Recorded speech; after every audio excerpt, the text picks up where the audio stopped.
I want you to watch how fast the he was evil narrative falls apart on the street, in the pulpit, and even on campus. Y'all check this out. What do you think would happen to Charlie Kirk?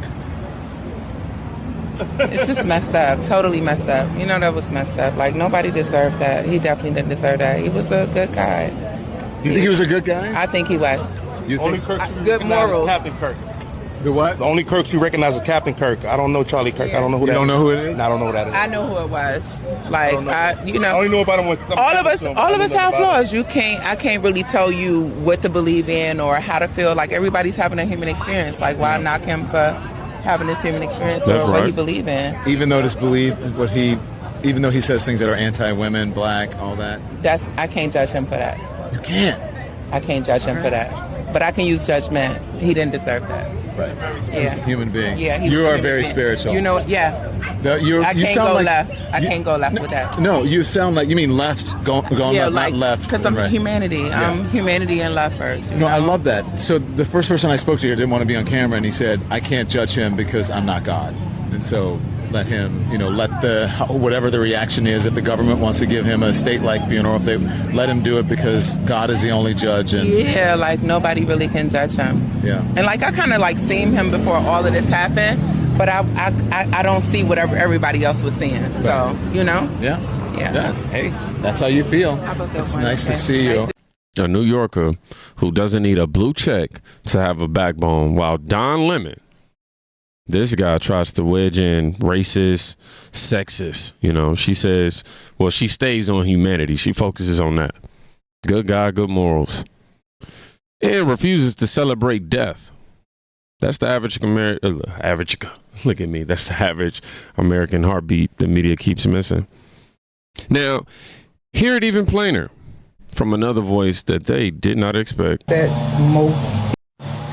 I am wearing my truth really upset most people, because this is why they murdered, assassinated Charlie Kirk, because he was speaking truth.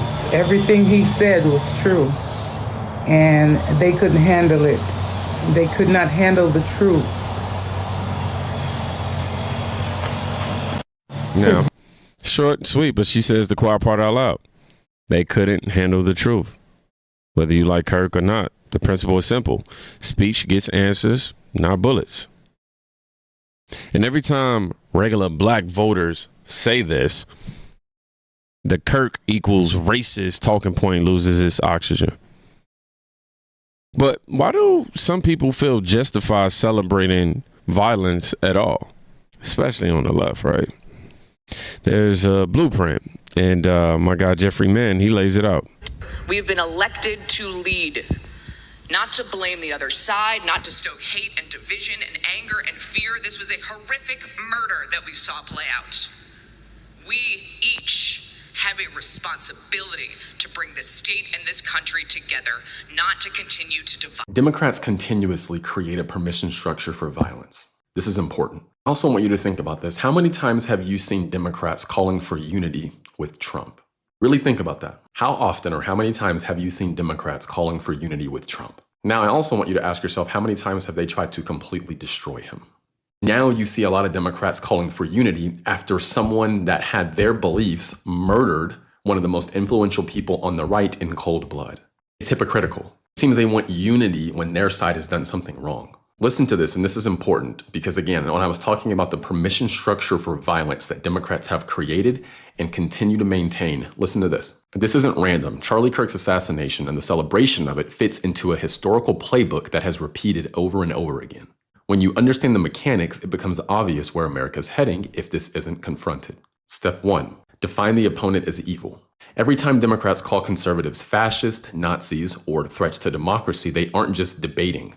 They're branding conservatives as illegitimate outside the boundaries of normal political competition. Here are some historical echoes, right? In the 1930s, Germany called the Jews parasites and rats. 1990s in Rwanda, Tutsis branded cockroaches. 1960s America, civil rights activists dismissed as agitators and communist. Once someone is defined as evil, violence stops being seen as violence. It then becomes defense. Step 2, signal that normal rules don't apply. If conservatives are Nazis, then punching them isn't assault, it's resistance. If Charlie Kirk is a fascist, then shooting him isn't terrorism, it's liberation.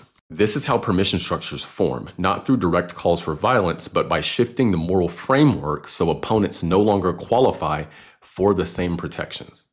Step 3, justify, minimize, or celebrate the violence. And this is exactly what we've seen after Charlie Kirk's murder. Online voices mocking him, media pundits saying, we don't know if the shots were fired, maybe in celebration, ignoring common sense realities. And celebration is the final stage. Once violence is normalized, more people begin to see it as acceptable, even desirable. So why this matters now? This isn't just a story about Charlie Kirk, it's about the trajectory of America. The left has created the narrative scaffolding, delegitimized the right, redefine free speech as misinformation, redefine lawful opposition as extremism, and redefine murder as resistance. That scaffolding can and will be used against anyone who refuses to submit. This isn't about defending democracy, it's about defending Democrats' political power. As long as Democrats continue to not take accountability for their dangerous rhetoric, and they continue to ignore how their rhetoric has got extreme individuals doing extreme things, they will continue to participate in sustaining this permission structure for violence. And as we see right now, they are taking no accountability for it. We need to call this out relentlessly because this is very important. Democrats have created and are maintaining a permission structure for violence. It needs to be called out aggressively. The excerpt I was reading from is one of the articles I sent out to some of my Substack followers. That's the email newsletter I'm talking about. The link is in my profile, so just go to my profile, click that link, you'll see this screen here, drop your email and hit subscribe and you'll be good to go. I cannot be censored there. I hope to see you there. That's all I got for now, and we'll see you in the next one. Now, this is the mechanism. Define your opponent as evil, brand them as that, Nazi, fascist, that's step 1. But step 2 is, if they are monsters, normal rules, obviously they don't apply, as he laid out. Then step 3, excuse or cheer the harm. That's not justice. That's a moral cheat code, if you ask me. And once you build that, scaffold, it can be turned on anyone. So who cuts through that spiritual fog? I said, look, I don't know what's going on with my speech. It's the first video of the day, y'all. A little jitters, but we good. But who cuts through that spiritual fog? A pastor with a rebuke for Christians cheering death. And I want to say to you that whatever you believe in, or even if you disagree with somebody, man, the scriptures give us no license to take pleasure or delight in the murder of another human being, not even your own enemies. For the scripture teaches us that we should not glory in the calamity of other human beings. And what we have seen on this week is the full display of just evil and the full display of ignorance and ungodliness of people who even call themselves Christians that celebrate the murder of other people.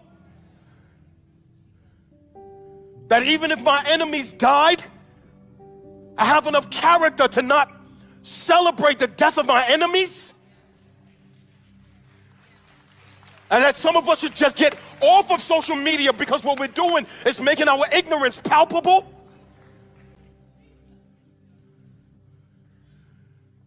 And this week I've seen the ugliness of our race, the human race.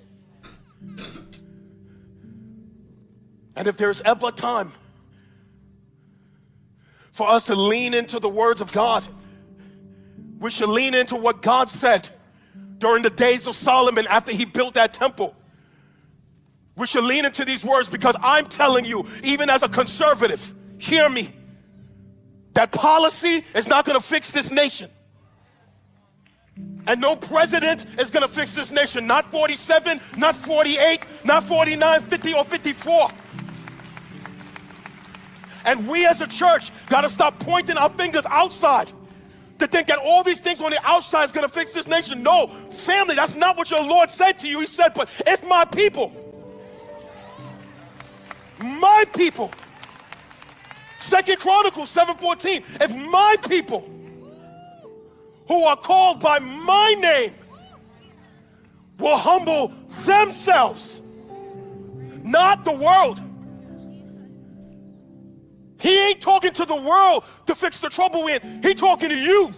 He talking to me. He said, if my people, God said, will humble themselves and pray, turn from their wicked ways. You worried about the world's wicked ways? We expect them to be wicked. I'm worried about your ways.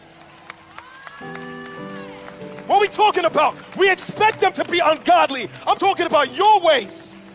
If my people would humble themselves and turn from their wicked ways, I might hear from heaven and pour out what we need right now. Not policy, healing. We have no license to delight in murder, not even of our enemies, he says. Or, that's Bible, rather. He says policy won't heal a nation that celebrates death. Repentance will. You don't have to be religious to hear that wisdom. You don't. You can't have wisdom in that. If your politics need a body to feel victorious, your politics is broken. In the country isn't buying the celebration. You want proof? Let's go to Minnesota. USA! USA!